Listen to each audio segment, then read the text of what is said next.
So, what if you had everything you ever thought you wanted?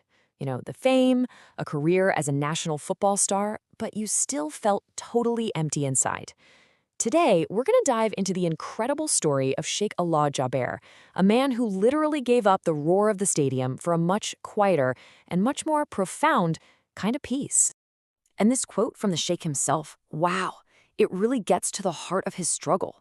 He was living a complete double life. On the one hand, he was a celebrated hero to the world, but behind closed doors, when all the crowds were gone, he was battling this deep, hidden emptiness.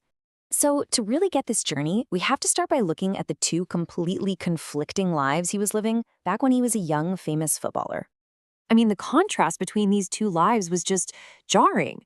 Publicly, he was the man, a celebrated athlete, face all over the newspapers. But privately, he felt like a total fraud. He was wrestling with this deep sense of inadequacy and just a constant nagging feeling that something huge was missing. He actually got consumed by his own public image. He was building his entire identity on what other people said about him, collecting these newspaper clippings. But, the more he focused on that public persona, the wider and more painful that gap became between who he was and who he was pretending to be. And when he was asked to rate his own character during that time, his answer is brutally honest. A 3 out of 10. He says fame is a really dangerous sword, and that desire to be seen, to be known, it can just destroy you from the inside out.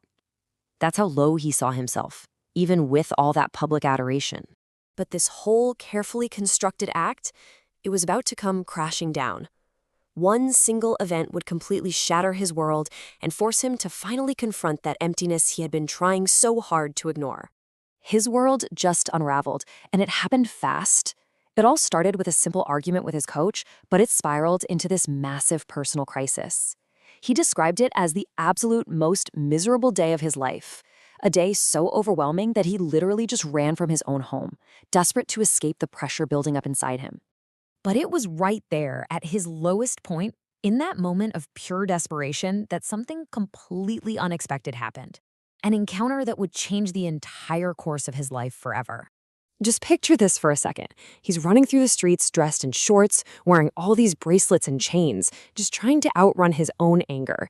Then he sees his religious neighbors coming towards him, and he immediately gets defensive, expecting them to judge him. But instead of criticism, they met him with kindness. And one of them offered him this simple but incredibly profound piece of wisdom. And it struck a chord deep inside Alaa. He knew his search for happiness was sincere, even if he was totally lost. In that moment, it was like a door opened to a possibility he'd never even considered. So he took a leap of faith. He went with them to the mosque, and this was the first time he'd ever stepped foot inside one. And as he sat there, listening to the lesson, it felt like the speaker was talking directly to him, addressing all those years of private searching and that deep ache for something real. Right then and there, he knew he'd found the answer he'd been looking for his whole life.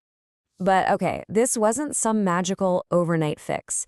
It was the beginning of a long, really difficult, and very deliberate journey to rebuild his life, his habits, and his entire character from the ground up. The transformation was so sudden and so complete that the people closest to him, they just didn't get it. His own family thought he was having a mental breakdown. They were suggesting psychiatrists, convinced it was just some phase he'd get over. His whole world had flipped upside down, and they were just left confused and, honestly, pretty worried.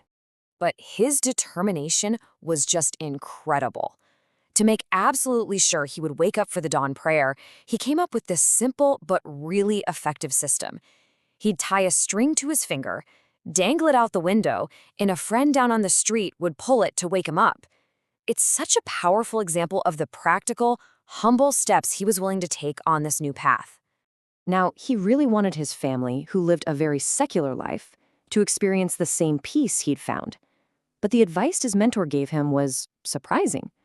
He was told to fight that urge, to preach at them, to lecture them, or to try and force his new beliefs on them. Instead, he was told to just lead by example. So he started serving them. This is the guy who had never even made his own bed. And now he was waking up early to wash all the dishes from the night before and prepare a full breakfast for his entire family. His actions spoke way louder than any words ever could. And this new approach, well, it had a huge impact. It created this ripple effect that would end up transforming not just him, but everyone around him. This shift in his whole perspective was just profound. Before, his biggest fear was death. It was an anxiety he lived with every single day. Now, he welcomes it as a meeting with his creator. The thing that used to be his biggest source of terror has become his source of ultimate peace. And that peace, it was contagious. His quiet example of just serving others and being content led to this incredible transformation. His entire immediate family ended up embracing a new path, and they were followed by most of his extended family and even a bunch of his old football friends. He realized that after finding the one thing that everyone on earth is searching for, which is true contentment, it would be the most selfish thing imaginable to just keep it to himself. So his mission changed. It wasn't just about being better anymore, it was about helping others find that same path. Sheikh Alaa's story all began with that sincere search for something more, a feeling I think a lot of us can relate to. His journey is such a powerful reminder that no matter how lost you feel, the door to change is always open. So the only question is, what's that first, small, sincere step you're willing to take to walk through it?